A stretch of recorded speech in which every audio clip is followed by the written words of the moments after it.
What's up guys, welcome to my YouTube channel, and this video, it's Chris here, and this is my first video where I will be speaking about some of the big stories making headlines in the field of technology, business, politics, and some of the biggest stories that will be shaping our lifetime. So today we shall be speaking about the Google fine story. Today the European court has fined Google a whopping 4.1 billion euro, equivalent to about $4.3 billion in today's exchange rates.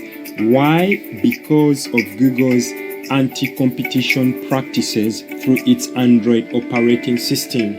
According to the European Antitrust Commission, Google has been engaging in illegal anti-competition activities, and these activities date way back to 2011, and this is the reason for the fine. So Google got initially a fine of about 4.3 billion euro back in 2018, and that is where it all started. Google's parent company, Alphabet, has challenged the EU antitrust ruling, but the decision was broadly held by the European General Court, which just finally trimmed the fine down to about 4.12 billion euros, which is about $4.3 billion, from 4.34 billion euros initially that had been fined by the Commission. Even with the reduction, this is still a very big and huge fine for an antitrust violation. So the European Antitrust Commission is coming after some of the world's most popular tech companies, and over the past decade it has fined Google about 8.25 billion euros in 3 investigations stretching back to more than 10 years ago. And in order to get to this, we need to rewind back to the year when this all started. So remember that on the 18th of July 2018, the European Commission, Antitrust Commission, made a decision to fine Google 4.34 billion euros. The Antitrust Commission fined Google because of the illegal practices regarding Android devices and to strengthen Google's search engine. So, according to Margrethe Vestager, who is the European Commission competition boss, Google violated the European antitrust laws in 3 ways. So she says that Google used Android as a vehicle to cement the dominance of its search engine, and these practices have denied the rivals a chance to innovate and compete on merit.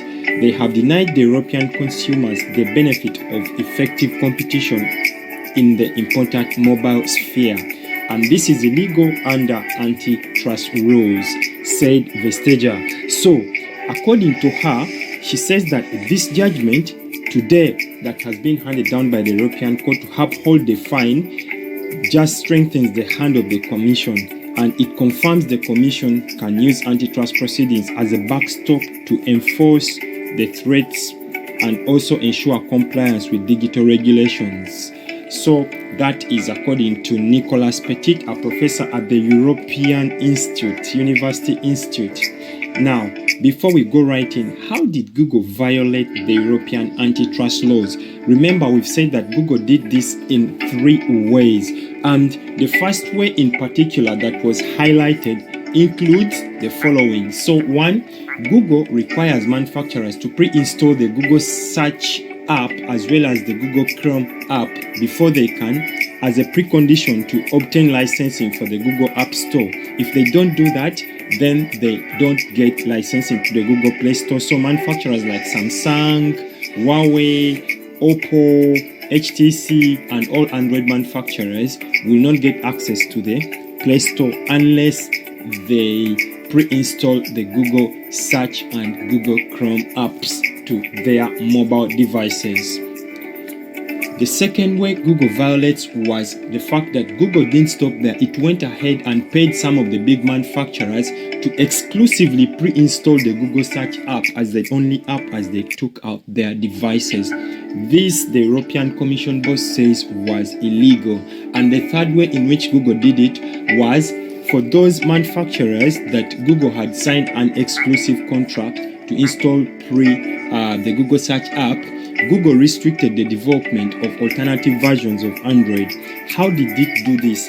According to the European antitrust team, Google did this by preventing manufacturers who wish to pre-install Google apps from selling even a single smart mobile device running on alternative versions of Android that were not approved by Google. So by doing these three actions, Google ended up restricting the consumer's choice, and the Antitrust Commission says that this led to fewer operating systems, browsers, and search engines because it limited innovation for the users, and therefore consumers had limited, very, very limited choices as Google locked in manufacturers and other partners on the Android operating system.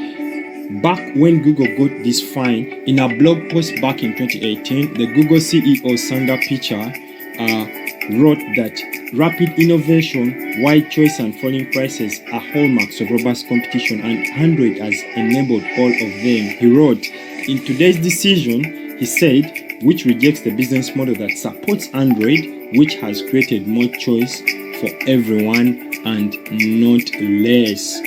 You tell us what you think about that quote.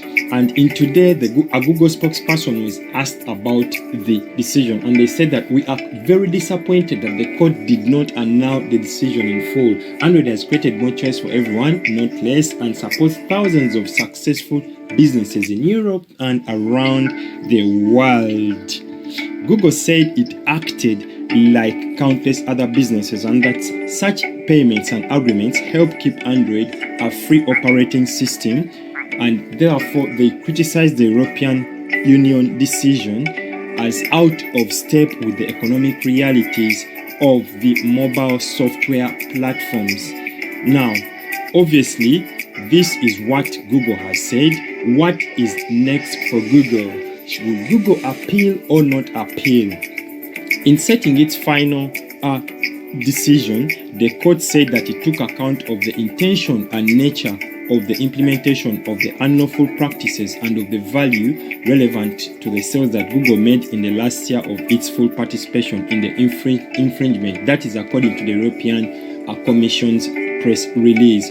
Obviously, this is in line with the European Court, where the Commission has the right to fine Google up to 10% of its previous year's revenues.